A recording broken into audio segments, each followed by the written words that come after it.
Gotta get streaming and we'll get into it. Not gonna take very long today.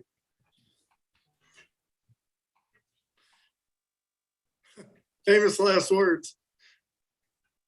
Well, not for the exec meeting. Into it. Not gonna take very long today. Okay, call the exec meeting to order. Potential project updates. Mike, do you want to cover those two? Oh, take attendance, please. Thanks. Okay, Brian Campbell, Here. Mike Wild, Right here. Dave O'Brien. He's here. Okay, we have 3 out of 5. We have a quorum. Okay. Potential project updates on the park. You had a couple things working over there.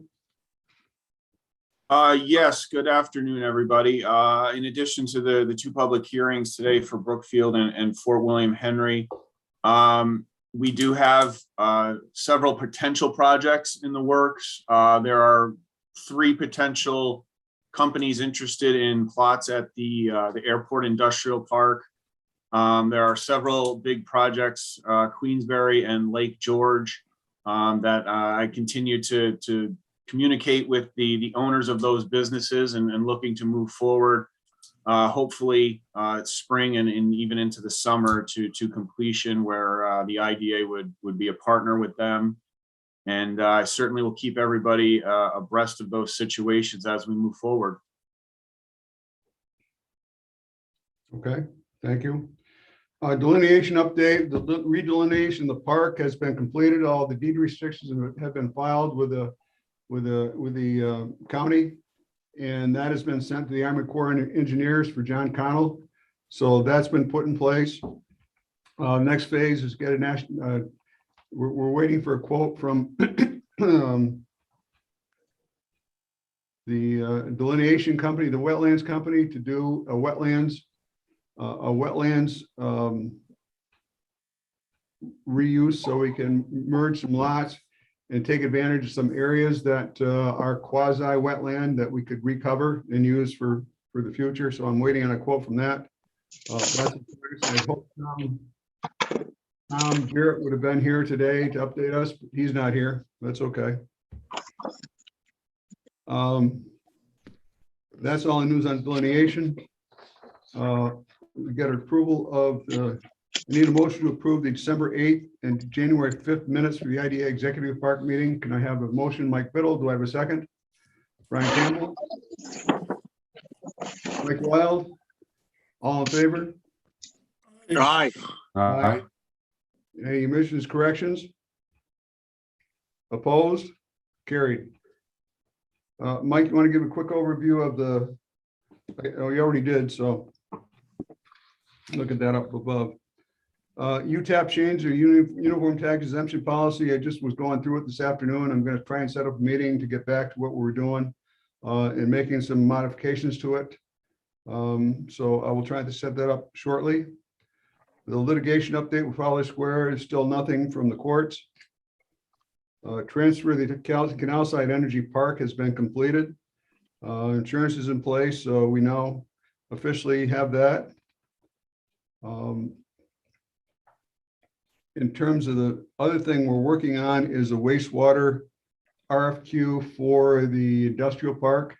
We've had a couple of meetings with one provider, and I spent some time on the phone this morning trying to figure it out, what the process is. There's several options.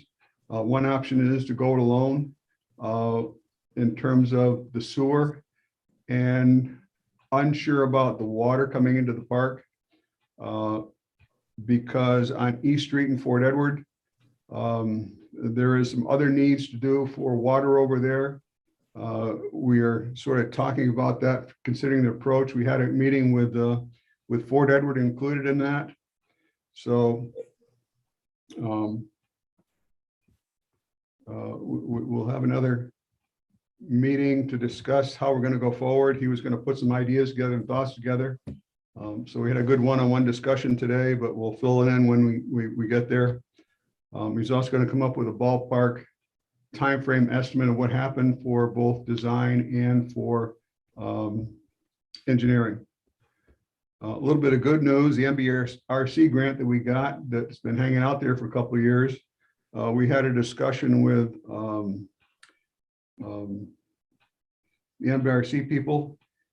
And what ends up happening is that they have agreed to consider repurposing the grant instead of use it for engineering for the bridge and construction for the bridge, sewer and water, to repurpose it just for the sewer and water engineering portion of it. And we also potentially have a match waiver for from the MBRC because of COVID. So we're in the process of talking to Andrea at MBRC to discuss with them the finalization of using that for our assistance and doing it in sewer and water. So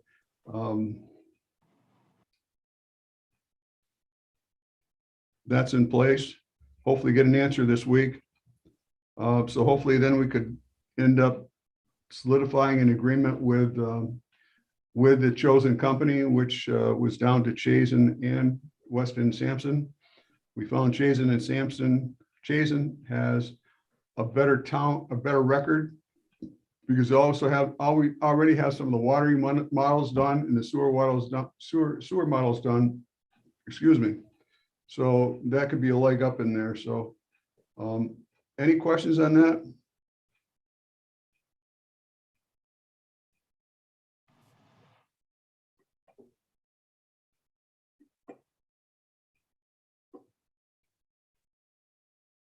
Okay.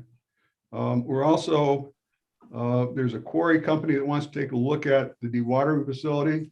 What they want to do is use the facility to come down Block 8 Way into the old dewatering facility and go into the wharf area and ship stone. We're coming up. We're gonna meet with them next Wednesday to see what could be done. And there are some questions they need answered about how much traffic is going to be there and what we will end up charging for usage coming through there. We don't really have a good handle on what the usage would be, what type of tonnage they're talking about doing over there. But we certainly need to be compensated for going through our park and for the maintenance and wear and tear on our roads. So. Any questions? That Okay, temporary, Dave, is that an ongoing thing like every year, or is this just a short-term thing?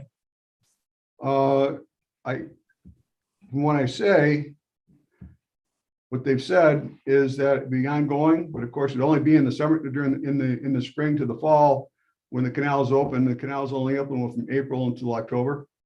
So it'd be only those months.